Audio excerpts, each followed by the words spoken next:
Hello, my friends, and welcome back. As I mentioned in last week's podcast, we have a very special guest coming on with us this week. We have Connor Boyack. So thank you for coming, Connor. Happy to be here.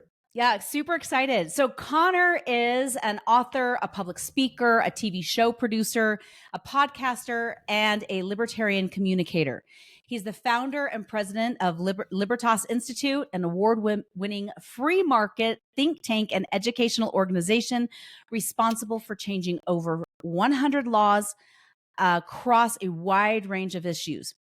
Their strategy and tenacity has yielded an 85% success rate in seeing their proposals enacted into law, with several landmark policies being the first of their kind in the entire country.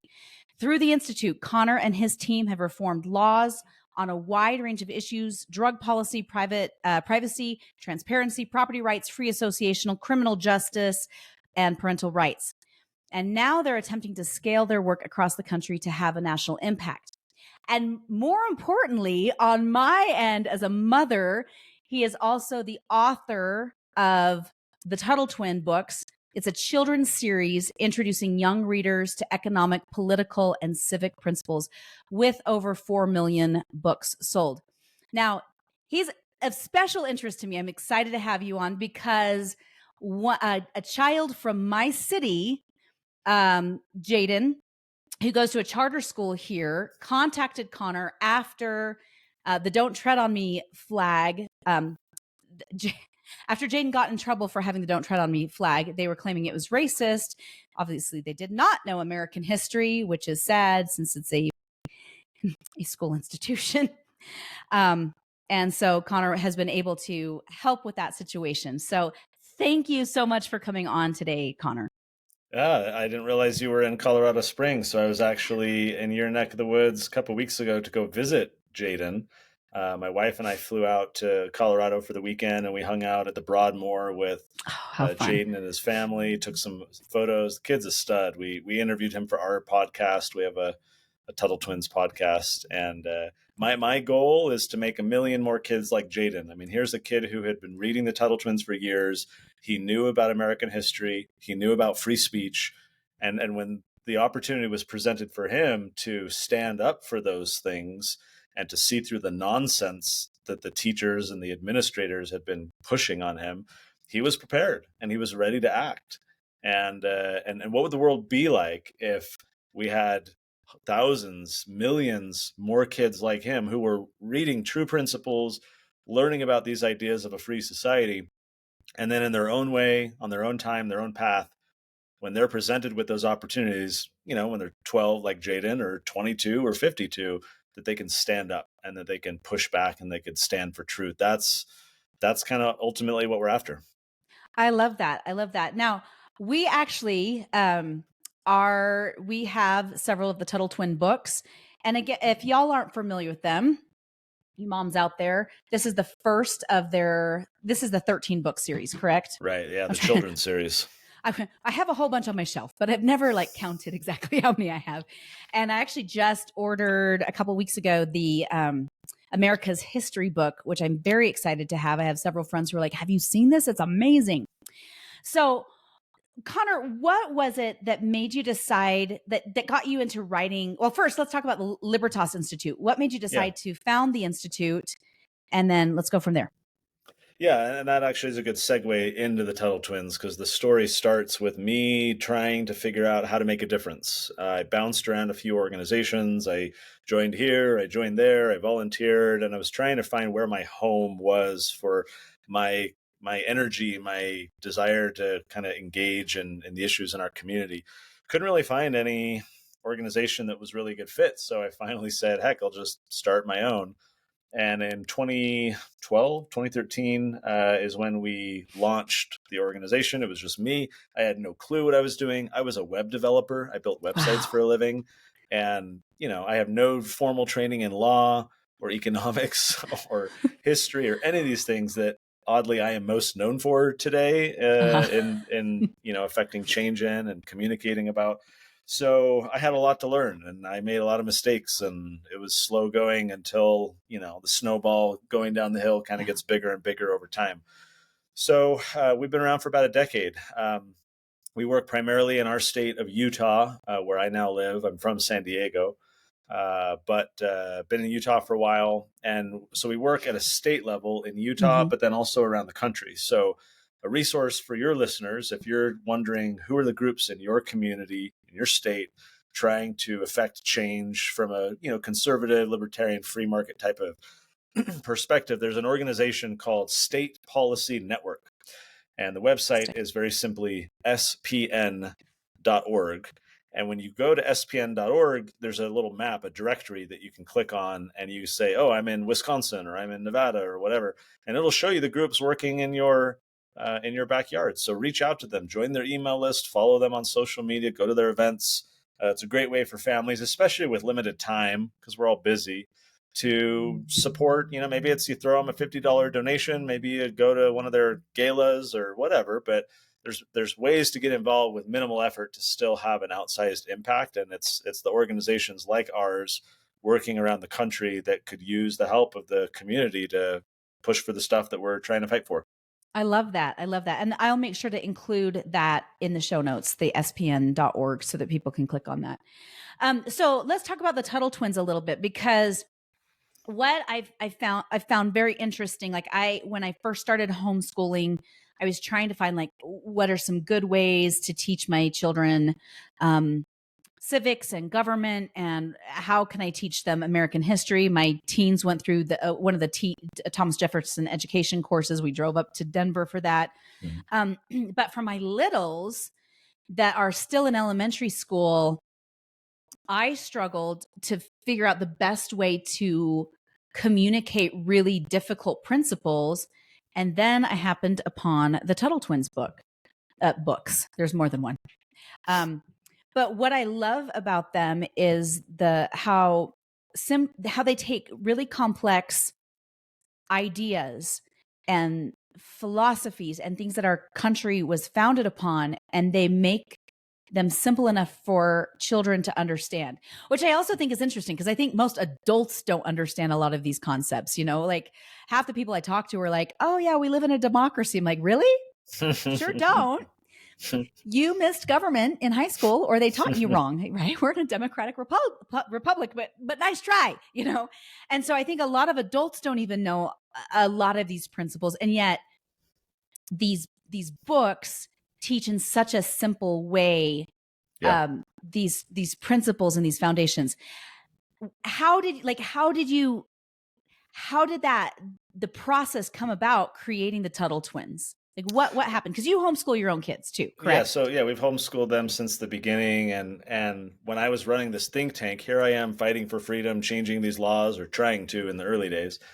And I would come home and, like any father, I would ask my kids, hey, what do you do today? How was your day? And at the time they were 5 and 3. My 5-year-old was almost 6. And at the time, every once in a while, the almost 6-year-old, he would reciprocate the question. Dad, what did you do today? Where were you? And I found myself wanting to share with him in very simple terms what Dad was doing that day, more than like, I typed on computers, I made phone calls, right? I wanted to convey to him a simple version of the substance of what I do. But how do you tell a almost 6-year-old that you were fighting eminent domain at City Hall? And, like how do you translate that stuff? So I did what most would do. I went to Amazon. I went and searched for books that would, like, storybooks that would help teach, conservative books for property rights, or, liberty books for kids. And there was nothing. This was 2012. Wow. And so, or 2013. So, a buddy of mine, I was talking to him, and he had kids, similar ages, and we were kicking around this idea. He also had this vision of, like, hey, it'd be fun to do a children's book. He's a very creative guy. So we were like, okay, how about I'll write the book, you illustrate it, and let's see what happens. And we had no grand vision for what it has now become. It was just, this would be a fun project, and we want it for our own children. So we set about to create it, and it took off. People were like, well, when's the next one coming out? We're like, we'll get right on that, and soon. And yeah. So it was great.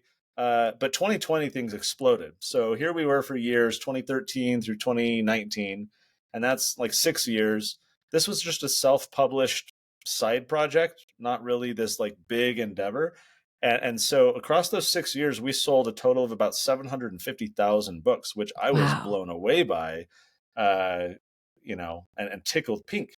But then 2020 hit, and in that Yeah. year alone, we sold 1.3 million Oh my books, gosh. which is almost double the entire past 6 years. And then things just Wow. kind of continued from there. So it was one of those things when preparation meets opportunity. Here Mhm. we were creating these resources, teaching the ideas of a free society and breaking down these complex economic and historical and political ideas for kids.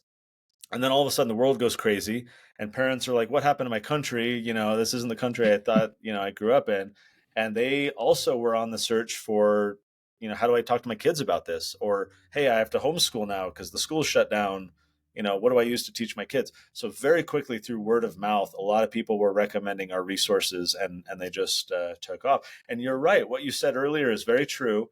Well over half of the parents who get our Tuttle Twins books tell us through surveys that we do that they are learning new things for the first Yeah. time. It's very common for adults. And what I think is the magic of what we're doing is that we're not like, I think a lot of homeschool parents, especially the moms who, do most of the homeschooling. I've spoken over the past decade, I would say probably 3, 4, 5,000 Wow. parents, one-on-one homeschool parents. And I think one of the biggest reasons why homeschool parents burn out and have feel burnout is because of a flawed method of thinking about how we educate our kids. These Yeah. homeschool moms predominantly think, oh, I have to teach my kids math and I have to teach them English and I have to teach them science and I have to teach them. And I was no good in science. I, flunked biology in 8th grade. My kid's going to fall behind. I'm a horrible parent.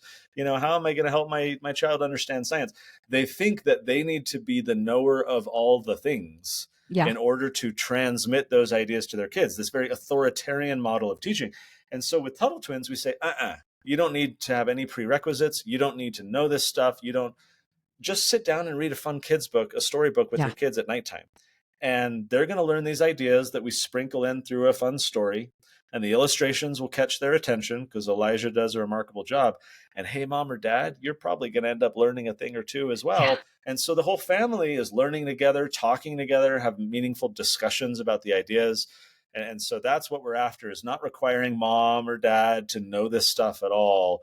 We're just empowering them with fun stories where they as a family can learn together and then have a shared language where they can talk about these ideas. If you'll indulge me, I'll share a brief story that will Please will do. share that. So in one of our books, it's one of our more popular ones. It's called The Tuttle Twins and the Creature from Jekyll Island. And this book is all about the Federal Reserve and money and why inflation happens. And very popular, I think, for other reasons, that it's got like this scary looking creature in it. Here we go. I've got one sitting right here. So the creature from Jekyll Island. So there's this mysterious creature that's going around and it's changing prices at the local fair that they're at. And anyways, so a few weeks ago, I got an email from a dad. He was listening to the radio with his kids in the back seat, and the host, it was like NPR or something, and the hosts were talking about inflation. And they're like, oh, why is inflation happening? And one of them said on the radio said, well, why inflation's really happening right now? It's because all these Beyonce and Taylor Swift concerts are selling out and the tickets are super expensive. People are spending all this money that they otherwise wouldn't. And it's really heating up the economy. So everyone's raising their prices. The 9-year-old daughter from the back seat chimes in and says, that's a lie. Inflation is happening because the Federal Reserve's printing a bunch of money. And so that Awesome. the dad turns off the radio, and here's a dad who had read the book with his daughter. Yeah. He knew the story. He knew why she said that. He was able to turn off the radio and have a meaningful discussion building upon what she was already familiar with in the book. That dad had a shared language because he was familiar with the book. Mhm. Imagine if we were doing all this in the classroom and we were Right. teaching kids about inflation in the classroom. Well, the kids would go home and mom would say, hey, sweetie, what did you learn today? I don't know. Right. And now Yeah. there's a disconnect between parents and child. And so you can't foster that learning. I think the most powerful learning opportunities come in the informal moments of life, not in the Absolutely. formal sit down, today's this worksheet, this curriculum, we're going to walk you through this, whatever. It's those informal moments that kids remember a lot more, that you and your dad had this conversation about the idiot on NPR who was totally wrong. And now you're able to learn more, not only about inflation, but that dad can talk to his kids about, hey, look, not everyone who claims to know the truth is actually true. And there's all these people in the media and the government and everywhere else who say things that aren't actually true.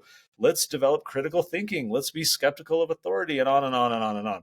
But it's all because dad or mom and the kids learned these stories together and have this shared language where they can kind of build upon these ideas in the informal moments of life, where the kids are going to learn the most anyways, not in the classroom setting or even in the formal homeschool setting where today we're going through this Yeah. curriculum. It's the informal moments, and that's what we're really trying to foster.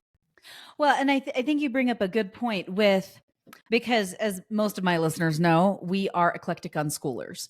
And I, having been a public school teacher, it took me time to get to that point, because I thought, no, we have to have a formal curriculum, and I have to tell them what to do, only to realize that they are brilliant and they have this desire to think freely and have autonomy. And and so I can teach them things by reading stories to them and talking about those stories, or them reading stories themselves, especially like my teenagers. Um, I have a 15-year-old daughter who absolutely is obsessed with American history. Mm. And it's really fascinating because she was reading one book. I can't remember which book she was reading. She was reading a novel. Oh, it was The Hunger Games. She was reading The Hunger Games, and it brought up some ideas of Hobbes and Locke and Tocqueville. And she came to me and she's like, I need to read these books, Mom. And so we went out and bought Democracy in America. And we went and bought these things. And she has been able to learn the principles on her own.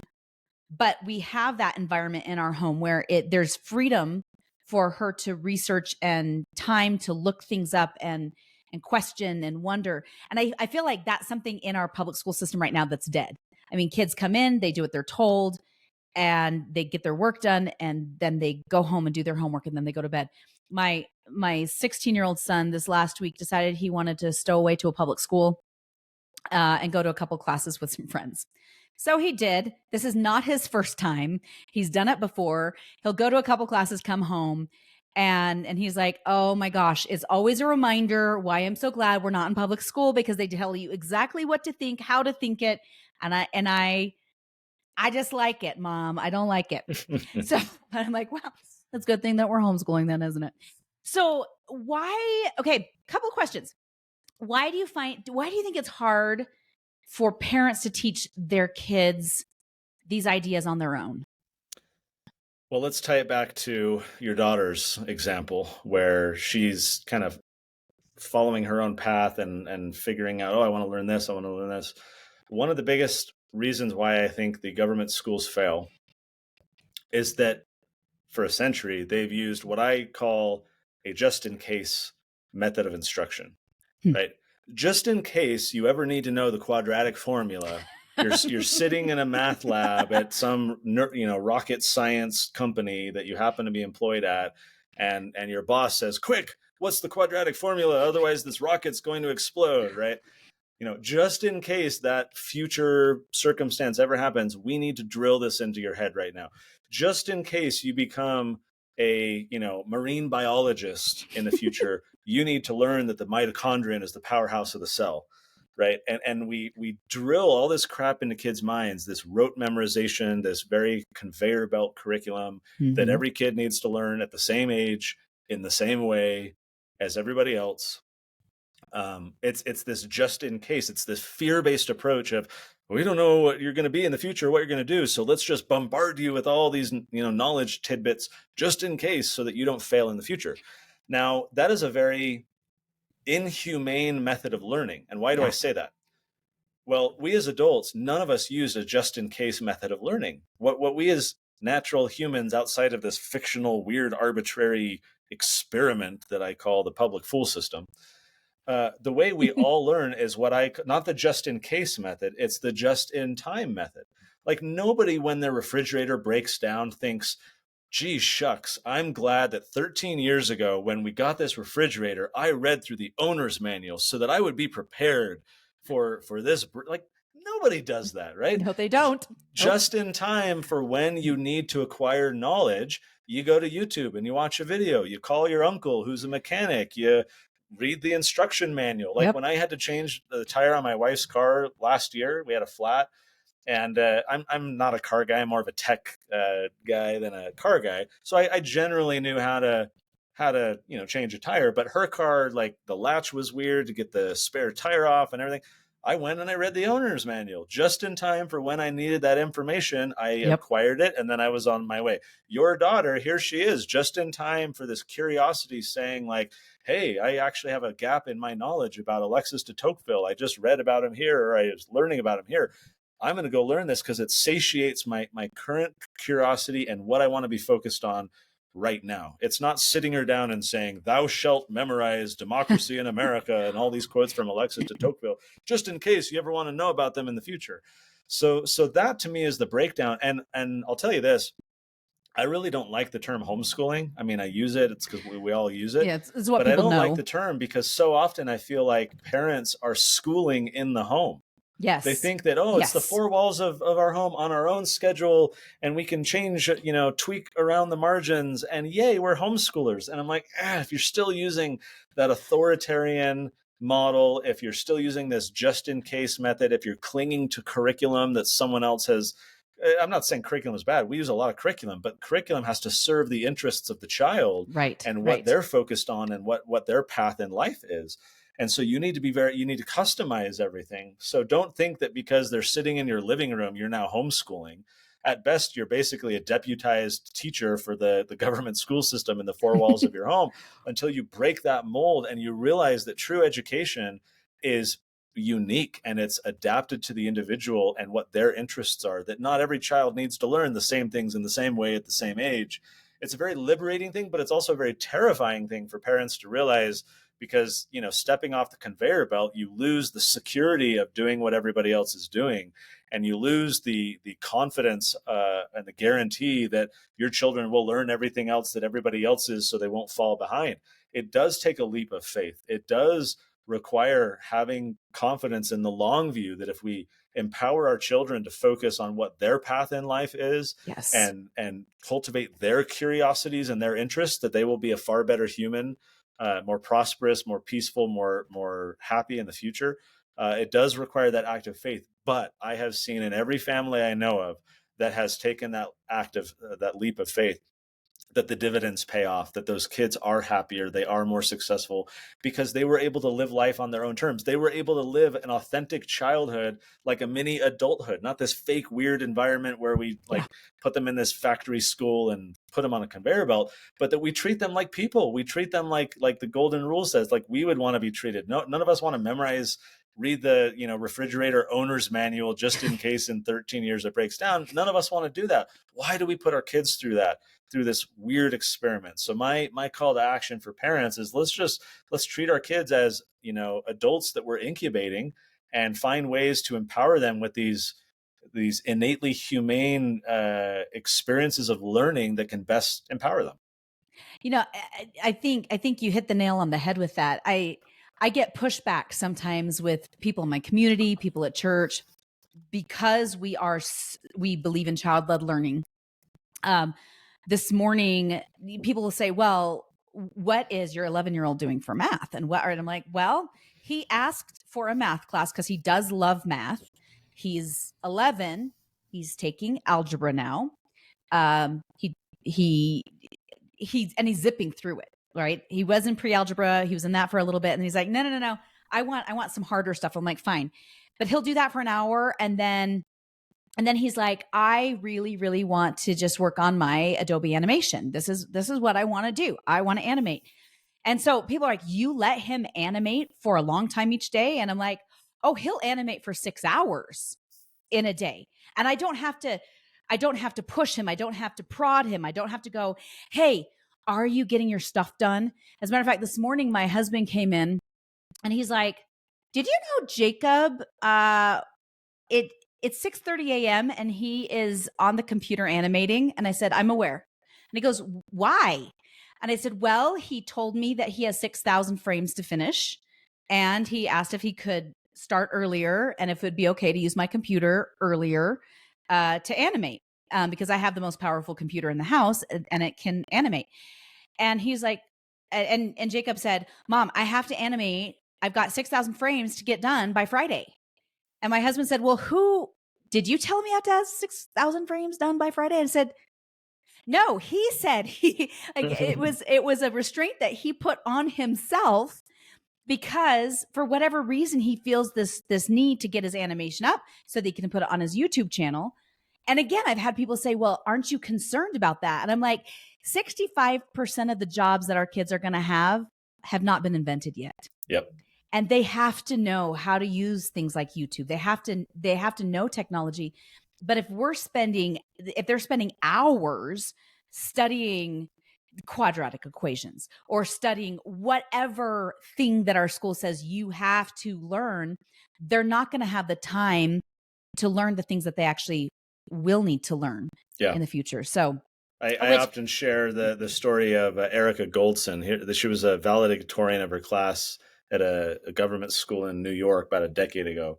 I wrote a book a few years ago called Passion Driven Education, which is all about what we're talking about, allowing your children to foster their and learn things wrapped around their interests and their curiosities. So in the book, I share this story of Erica, and in her valedictorian speech, she gets up in front of her classmates, all the principal, administrators, teachers are sitting behind her on stage, and she basically says, "I don't know why I ever wanted to become valedictorian." She's like, "I saw every test, every project as work. I excelled for the sake of excelling. My friends would sit in class and doodle, but then they, over the years, would become great artists. Or other, students would be, daydreamers and go on to be, write music and whatever." And like she was talking about how all her friends around her were slackers compared to her. And yet they were more fulfilled and they had interests that they were pursuing creatively, professionally, finding ways to make money at doing these things, even as a high school senior. And she concludes her remarks by saying, "Quite honestly, I'm terrified. Like, I have no idea what I want to do with my life because I pushed everything aside to be focused on being a good test taker and being a proficient student." And so I think what you do, like, let's use, you may know the example of Sudbury School. Are you familiar with them at all? I'm very familiar with Sudbury Valley. I call them institutionalized unschooling. So it's basically unschooling with four walls, and there are some adults there, but the children hire and fire the adults. So the children run the student government. They have total power. And a lot of times kids will just sit and play video games all day long. Or they'll go out to the lake and swing on the rope swing. And a lot of parents, when they hear this, they're like, "That sounds horrible. My kid's going to fall behind. They're not going to, learn this and that and the other." And there's a gentleman named Peter Gray. He's a psychologist who has studied these Sudbury kids over the decades. Sudbury was started in like the 60s by some libertarian hippies in Massachusetts. And so they've had generations of people coming out of this model of totally unstructured, child-led. Like, the adults cannot suggest, they don't enforce. They're there as a resource. If a kid says, "Hey, I want to learn how to bake," "Oh, okay, great. Let's go to the store and get the supplies that you need. And, you tell me what you want to do." And Peter Gray, this guy who's done these longitudinal studies, has consistently found that the kids coming out of Sudbury, compared to their peers, public school, homeschool, whatever, are more deeply fulfilled personally, have deeper personal satisfaction, are more professionally successful, and on and on and on. And these kids look back and feel that they were deeply enriched at a young age to have this freedom, not Lord of the Flies, not total anarchy, right? There are, appropriate guardrails for safety and whatnot. But think of the kid who plays video games all day. A parent would be terrified to think that their, 9-year-old is just playing, World of Warcraft all day, every day. And yet that kid stands a good likelihood of becoming a video game developer and making Yeah. $350,000 a year. And, like your son animating, and like the fact that we let these kids pursue these interests is not to the detriment of their learning. It is often, in fact, the best learning that they can be doing. Your son Yes. may find that when he's doing animation, the next level for him is to figure out how to automate animation, how to do AI, and how to do programmatic animation so that he's not manually doing these frames, hand by hand. Well, what's he going to have to learn? He's going to have to learn computer code, how to program. And what's he going to have to learn how to code? He's going to have to learn math. So even when I get these parents saying, oh, my children don't like math, I'm like, you just need to wait for an opportunity in their life where they want something. They're curious about something. They Yep. want to accomplish something for which math is required. And then you will find that they learn the requisite math knowledge that they need in like 2% of the time that they would have otherwise spent going through, Khan Academy or whatever. But it always has to be led by interests, by curiosity. The gravest problem with our modern school system is that we suppress the individuality and the curiosity of these children. We require them to conform to the system rather than adapting the system to their unique individuality. Yes. As a religious person, I think that my kids have their own unique path in life that's kind of been foreordained by God. I have no clue what that is. I feel that my role is to help them figure out what that path is and set them up for success. But it's a unique path.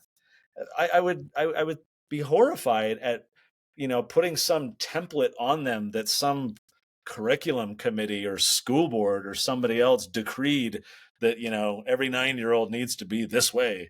No, I want to remove all the obstacles and figure out for my children, help them figure out what that path is. That's why I think child-led learning or homeschool in an ideal world is what's best suited to produce the happiest and most prosperous humans.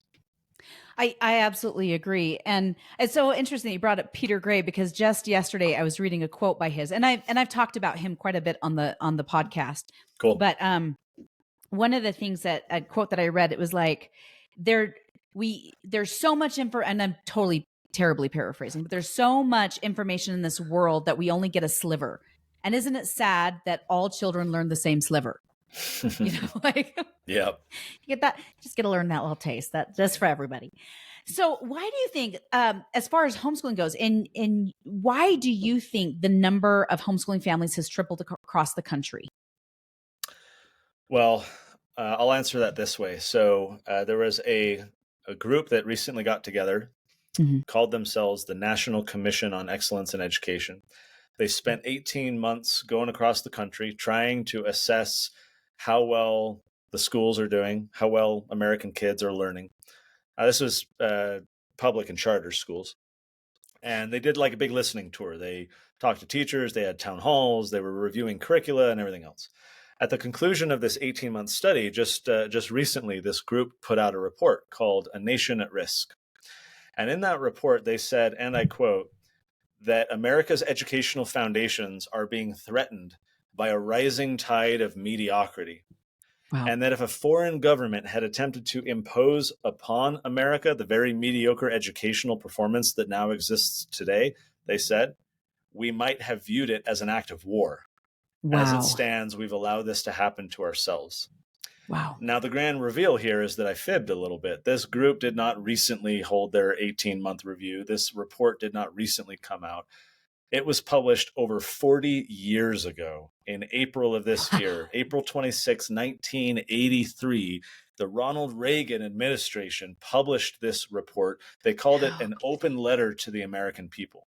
So I speak at a lot of like homeschool conferences and whatnot. When I share this story, I say at the end, I said, raise your hand. Anyone here in the audience willing to argue or debate the point that schools in America have substantially improved in the last 40 years?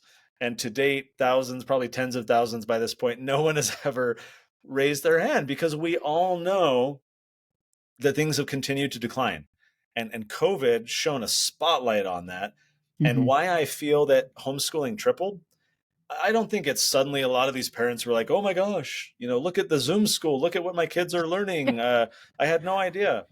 I think more what happened is it catalyzed for a lot of these families feelings and knowledge they already had. A Yeah. lot of these families were well aware of the issue. It's just that, oh, it's super convenient to send my kids to school and, not have them at home. Or you see these parents who celebrate when it's back to school day and the moms are like, yay, my kids are gone. Like, what message does that Let's go to send? lunch. Yay. Right, Yeah. exactly. So I think these feelings and sentiment and knowledge for a lot of these parents were already there. It's just that it was never sufficient to impel them to action. And Yeah. suddenly, when COVID hit and they did see the Zoom school and they did have to homeschool for a few weeks when all the schools shut down early on, then they were like, oh, my kid learned in 2 hours what normally takes him 7 at school. What the heck, And the kids are like, hey, I enjoyed playing at the park in the afternoon. I want to homeschool now, like all these things combined. So here's my fear. My fear, like homeschooling initially tripled. It's settled back down and it's more now like a doubling of homeschool, a little bit more than that. But a lot of the homeschoolers have sent their kids back to school. My fear is that a lot of parents are going to go back to sleep. They're going to plug Yeah. themselves back in the matrix. They're going to be like, yeah, I know it's not the best, but it's what I want to do and it's more convenient or whatever. So I wrote a book earlier this year with a buddy of mine, Corey DeAngelis, called Mediocrity, which we actually published on the 40th anniversary. So this book has Ah, that 40 is chapters. cool. The subtitle is 40 Ways Government Schools Are Failing Today's Students, published on the 40th anniversary. And so every chapter is just a different example. And the whole goal that we did with this book was to kind of be another red pill for those parents. Because again, I think the word is out of how deficient government schools are. Everybody knows it. It's just a matter of helping parents put it at the forefront of their mind to make requisite sacrifices, to make adjustments, maybe their financial sacrifices or time or whatever. But we want more parents to really seriously consider that that's a decision they need to make for their children's future. And if it's now been a couple years since Zoom school and everyone was homeschooling because of COVID, we want to wake those parents back up. We want to give them another red pill. So that's the point of this book, is to just document for a lot of these fence sitters. Like, you can't say I went to public school and I turned out fine, because number one, like, you don't know how much better your life would be had you not. Right. And number two, the schools today are wildly different than what you grew up with in the 80s or Right. 90s or the knots. So that's the goal with that particular book, is to just wake a lot more people up. Well, and I find it fascinating too, because I'll hear parents complain about the school system.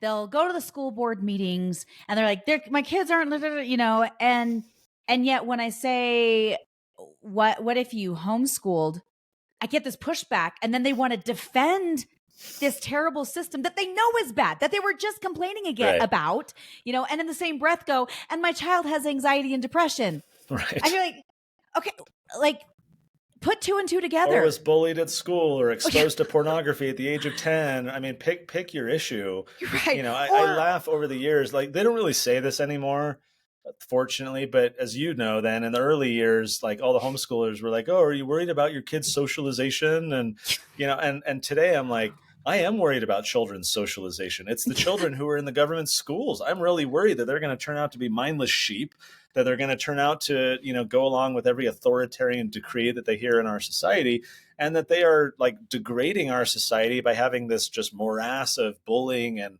toxicity and cheating and vulgarity and sexuality and everything else. Like, we should definitely be worried about the socialization of our kids. But we've been in a number of like homeschool co-ops, and we've homeschooled. I never see any of that stuff. You don't see it because the parents are more involved. There's kind of a self-selection thing, obviously, where like, certain families are getting together, but how amazing it is to parent my child and educate my child in an environment free of that toxic baggage, and to be able to raise them on our own terms. So yes, I agree with those things, but they're far worse than in the government schools.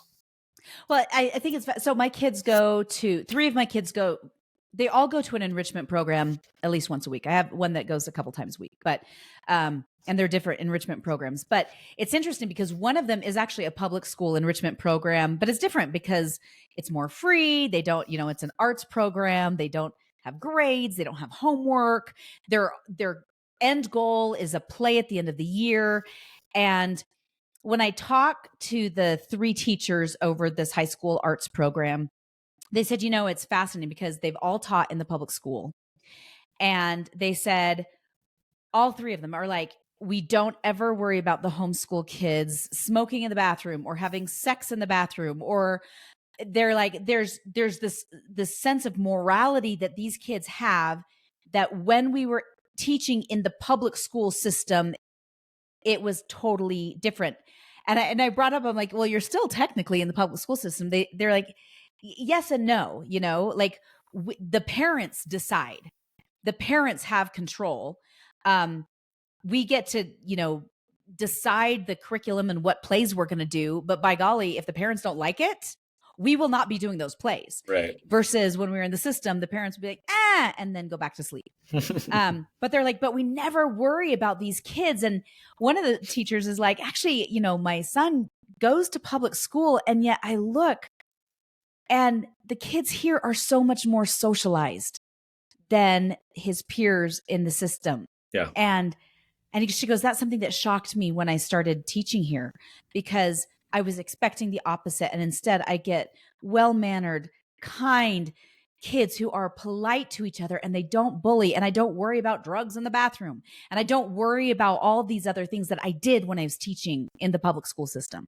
So anyway, different experience. Yeah. And I still get, aren't you worried about your kids being socialized? And I'm like, here, my 16-year-old son just had a full-on hour-long conversation with you, and your child cannot carry on a conversation with adults. And you're talking to me about social. Okay, Right. whatever. Okay. Let's talk about like things that should be taught in our schools that are not, that we as homeschool families do, such as entrepreneurship, free markets, money, and things like that. I mean, we rail on they need algebra, but we don't talk about, let's talk about economics and budgeting. Let's talk about that for a little bit. Well, there was actually a really big poll done earlier this year of parents across the country, and they were asked, I've never seen a poll like this before. They were asked to prioritize over 50, I think there were 57 reasons people give for why we educate children. And they basically had to say, okay, this one's my number one, this one's my number two, blah, blah, blah. But what was really fascinating is they were then also asked for each of those reasons what their perception was of how society prioritizes that same thing. I'll give you an example. Yeah. We often hear, especially after Common Core a decade and change ago, that K through 12 education is to prepare children for college and a career, to make them college and career ready. That was the kind of the term of art. And parents ranked that like, I think it was like number 53 or something like that. Like it was almost at the bottom. And yet when they were asked how they feel everybody else ranks it, it was like number 2 or number 3, because they hear it all the time and they assume that everybody else values that. But when they're asked individually about their own sentiment, they ranked it rock bottom. And so you find this delta between perception and reality of how people are prioritizing things. And then it makes you see that's where the propaganda has come in to really try and steer people away from what they naturally desire. Parents don't care ultimately about college and career readiness. What they do care about, top 2 things that they ranked for this poll. Number 1 was practical skills, how to actually function as a human and learning how to do things and knowing stuff. So practical skills was number 1. Number 2 was critical thinking. Yeah. Well, the schools do a horrible job at both of those. It's like you're sitting in a class to learn surfing, and you're reading a textbook about surfing. Okay, and when the wave comes at approximately this time in the process, you need to stand up by elevating your body. Like, it's one thing to read in a textbook in a theoretical environment. It's another thing to just get out in the water and learn through practice. So the schools are not teaching practical skills, and they're definitely, as you pointed out, right, with your son, they're teaching how to think, not what to think. So a couple quick examples. You mentioned this history book that your friends recommended to you, our America's History. We actually have 2 volumes now. They're each about 250 pages long, teaching early American history, not just what happened, but the ideas that motivated all these things to happen, the principles that we can apply to today. These books were produced after we did our own research study into a lot of the social studies books being used by most schools across the country. And we wanted to see, how are they talking about the early American Revolution, the Declaration of Independence, the Constitution, the Bill of Rights. So we do this whole review, and the very short version of it is that all of these books did a fantastic job at teaching what I call superficial history. Mm-hmm. This person wrote a letter to this person on this date. This committee did this. They issued this decree on this date. This battle happened in this location. The clouds were like this, on that day, and these people starved, and all those tidbits, all those factoids. These books were chock full of them. Yeah. These books all completely failed, like almost entirely failed, to teach what I call the substantive history. Mm-hmm. Not just what happened, but why it happened. What were the ideas at issue? Why did people have these different political perspectives? What were the concepts and the ideas, the motivating philosophies that were kind of the foundational layer behind all that stuff? Because when we all know this quote, those who don't learn from the past are condemned to repeat it. Right. But none of us heed that quote. I'm being overly critical. Almost none of us heed that quote, because our schools do not teach. Again, think of the quote: those who don't learn from the past are condemned or doomed to repeat it. These social studies books I mentioned, and classes and teachers in schools across the country are not doing that. They are not teaching children to learn from the past. No. They are simply teaching kids about the past. And that is a huge distinction that a lot of people don't initially get. It's like we're taking kids to the Museum of American History, and we're like, okay, kids, look at the cannonball and the musket, and look at the hardtack they used to eat. Here's the blue uniform versus the red uniform. Okay, kids, time for the cafeteria. Let's go to lunch. Yeah. And it's this very passing review of American history. Right. And so if we're teaching kids to learn from the past, they have to learn those values and ideas and philosophies, because those are the things that are relevant in our totally different world today. We can't relate to the musket and the hardtack and the uniform and the eating shoe leather at Valley Forge because you're starving. We can't relate to that in our modern day, but we can relate to the tension between power and the people, and the different philosophies that were vying for power. Right. Those are still very much present today. So that's something that we teach kids history, but there's something called the Nation's Report Card. Every year or two, they survey like 4th graders, 8th graders, 12th graders. It's this very kind of standardized assessment that they do across the country. And they just came out with a report a couple months ago that found that only 13% of 8th graders in America, 13, not 30, 13% of American 8th graders are proficient in civics and American history. Wow. Massively failing grade. Despite being heavily schooled, mind you, that they are woefully uneducated. Okay, so American history more broadly, economics, entrepreneurship, we talked about some of these things that have to be educated. Here's a fun one that's very recent. I'm going to grab this over here. Okay. Your daughter might like this one, people who are really intrigued by American history. So here's another thing. Can we expect the government schools to teach children about all the problems with government? Absolutely not. Right? Right? Like, and so when do these kids learn? I mean, that's kind of more broadly why the Tuttle Twins exist. But we put together this book that just came out last week called The Tuttle Twins Guide to True Conspiracies. I love it. And this book is 20 chapters of examples where there's government corruption or conspiracy that are documented. These aren't what we often pejoratively called conspiracy theories. These are examples where there's clear documentation and evidence of conspiring people. I'll share one brief story with you. I could talk about these all day long, but but when it comes to like before I share the story, let me explain why I'm bringing this up at all. I think it's very important. Again, parents, their second priority was critical thinking.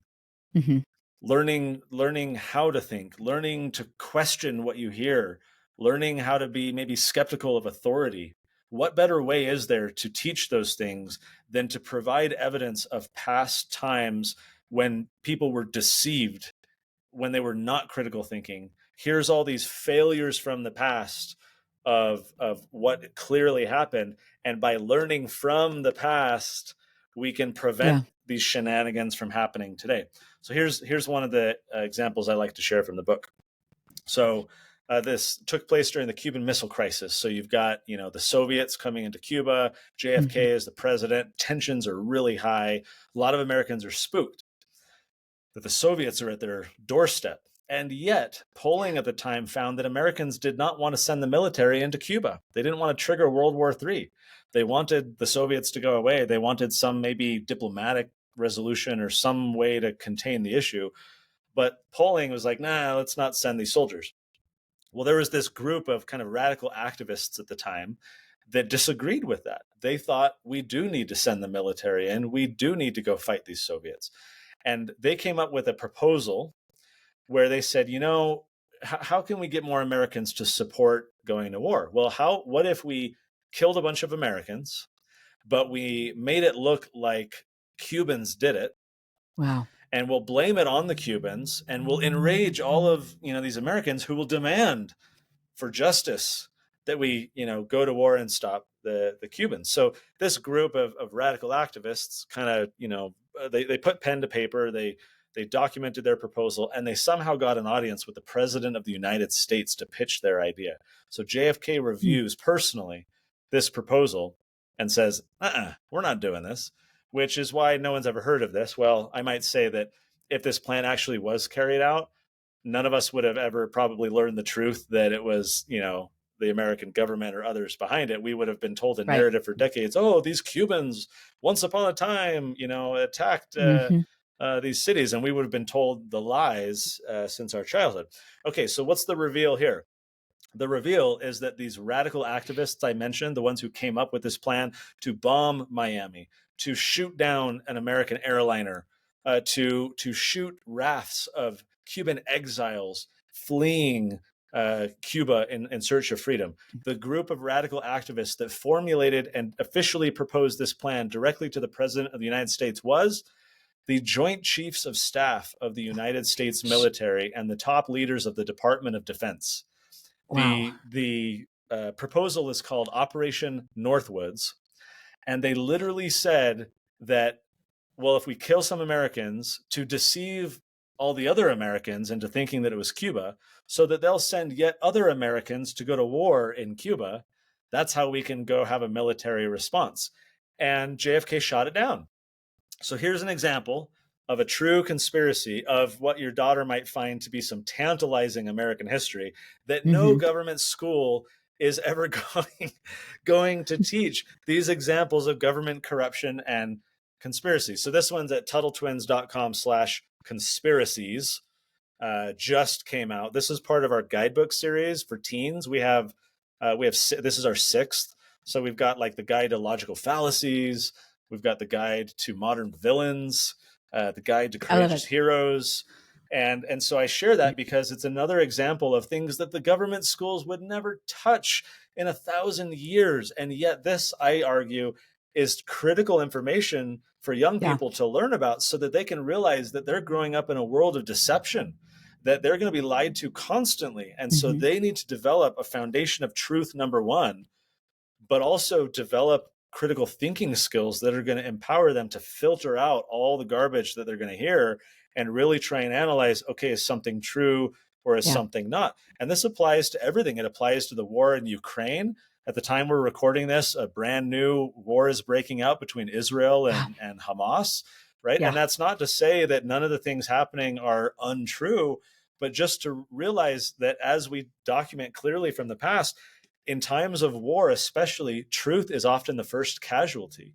And you get inundated with propaganda that favors one side or the other. And it is very hard to sift out what is actually true. So our goal for young people here with this book in particular is let's realize how much we've been lied to in the past, and let's maybe reserve our judgment a little bit about the things that we hear, recognizing that the media and politicians flagrantly and frequently lie to us.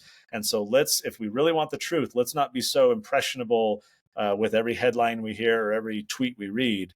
If we want to not repeat the mistakes of the past, we need to learn from them. And one thing we can learn from all these mistakes is how easily deceived people are, how willing they are to believe those in authority. What can we learn from that? let's resist that. Let's be cautious. Let's be skeptical.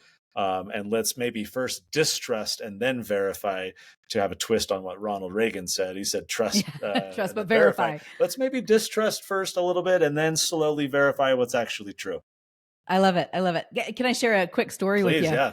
Which my listeners have heard before, but when we were moving towards the unschooling model, pretty much by accident, my same daughter, but at the time she was 13, starts reading all about World War II, but she's reading historical novels, and some of them are fiction and some are not. And then I'd see her stow downstairs where our library is, and she comes upstairs and she's got the Diary of Anne Frank. And it was interesting because I don't see her. Like, she'll come do stuff with the family and then she goes back to her room. And this happens for several days. And she finally comes downstairs and she's like, Mom, I'm very concerned about what's going on with social media and censorship. And I'm like, where did that come from? And she's like, I've been reading about World War II and I'm seeing it happen all over again. And she's 13, right? And her counterparts in the public school are also learning about World War II. And she brings up to one of her friends, her friend says, oh, we're reading the Diary of Anne Frank. And my daughter chose to read it on her own. And she was like, oh my gosh, isn't that beautiful? And her friend's like, yeah, I thought it was kind of boring. And totally missed, she missed everything. And when she started talking to her friends about World War II and what was happening and all of the intricacies of all of it, they were oblivious to anything she was talking about. Mm. And here she was making these connections with, oh, I'm seeing these patterns today, right, that happened in the past, and we should be concerned. And she's 13, and someone just said, well, that's just because she's just a really smart girl. I said, no, that's just because I brought her home and I'm taking braces off her brains, and she's figuring things out on her own. Yep. So that's true. But they're not learning. Nope. They're not learning the lessons of the past. I'll plant this seed because I know we're probably wrapping up here quick. One of my big criticisms of the school system is that it serves up content without context. So here I think context has to precede content. When we're telling kids, here, read the Diary of Anne Frank, but we don't set the stage and give them what were the stakes, what was the gravity of the situation, what are the broader reasons and the modern relevance to your life today, like with your daughter realizing social media and censorship today. Like, if you don't have all that context, the content is just pump and dump. They'll memorize it, regurgitate it, test for it, and then forget it because it has no personal meaning. But when we learn things that has context, when your son is working on animation and he's watching YouTube videos or reading tutorials about all these different things, he already has a context of why he wants that content. The content sticks because it has a foundation of context. And so for us as homeschooling parents, I think we need to be very careful with the curriculum that we're using and the books we're reading and all the things to make sure that it has a context for our children. It could be that if your daughter loves horses, that's her context. So go have her read a bunch of books about horses, write essays about horses, watch YouTube videos about animal husbandry, whatever. but that context is there. And so the content will be eagerly received and long-term retained. And so as I talk about in my passion-driven education book, we have to focus on the context. We have to figure out for each individual child, what is a context where we can throw all kinds of content at them and it will be well received and long-term retained because they've got that foundation already. I love that. Thank you so much. Thank you so much for coming on today. If people want to find your books, where is the best place to find them? Oh, thank you for having me. TuttleTwins.com is the best place to get the books. Coupon code for your listeners if they want to get our children's series. If you've never got these books before, you can use the coupon code SMS40, SMS40. That'll get you 40% off the entire children's series, which is a screaming deal that we're doing right now. But TuttleTwins.com, you can find all these different books. We've got books for toddlers. We've got books for teenagers, beyond just the children's series that we're best known for. We've got a cartoon. We've got a podcast. We've got a game. We've got all kinds of stuff. So TuttleTwins.com is where you can find all this stuff. Or you can find us on social media. Look for Tuttle Twins and you'll find us there. Fantastic. Well, and I'll make sure to put in the show notes the coupon code as well as the Tuttle Twins website. So you can go to that, order these wonderful books. Again, Connor, thank you for taking time out of your day to come and meet with us. And any last words before we close? Man, all of this is so worth it. Going back to the Jaden story at the beginning, who's from your hometown, like, let's imagine what it'll be for our children in the future if we give them that foundation today. What are the experiences, the opportunities they're going to have in the future if we invest in whatever the sacrifices are needed, whatever energy we need to spend to customize this stuff for our kids, to give them that context? It pays off. Jaden's mom is tickled pink that her son was able to like do the right thing and stand up for free speech and for truth. And every parent wants that for our child. So we're here to help with the resources with Tuttle Twins, but parents need to bring their intentionality and their energy. Just read these books with your kids, and who knows what seeds you're planting right now that years from now are going to hopefully pay off. Yes. Thank you so much. Thank you. And mamas, look up the Tuttle Twins. In the meantime, moms, I know you're having a hard time and it's scary, but you got this. So with that, we will talk later. Thank you so much.